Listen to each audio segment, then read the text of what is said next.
অনুষ্ঠান বাড়ি স্টাইলে কাতলা কালিয়া যেভাবে করে সেভাবে তোমাদের সাথে শেয়ার করলাম রেসিপিটা। তার জন্য বড় বড় পিসের কাতলা মাছ নিয়ে নিয়েছি।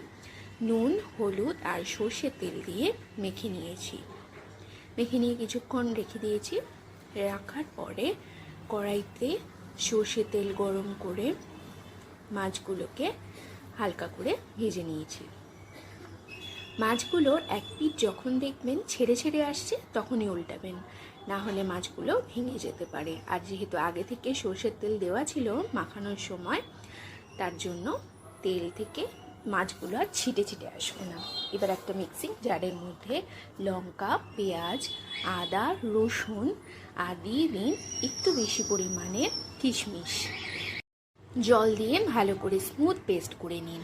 এবার সর্ষের তেলের মধ্যে জিরে, তেজপাতা আর টমেটো ফোড়ন দিয়ে মশলাটাকে দিয়ে নুন, হলুদ দিয়ে কষিয়ে নিন যতক্ষণ পর্যন্ত না তেলটা ছেড়ে আসে আর মশলাটাকে একদম দেখে বুঝতে পারবেন একটুখানি ভাজা ভাজা হয়ে গেছে।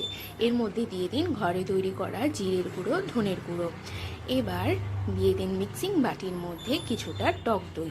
ভালো করে ফেটিয়ে নিন যাতে স্মুথ পেস্ট হয়, সেইটাকে এই ভাজার মধ্যে দিয়ে দিন।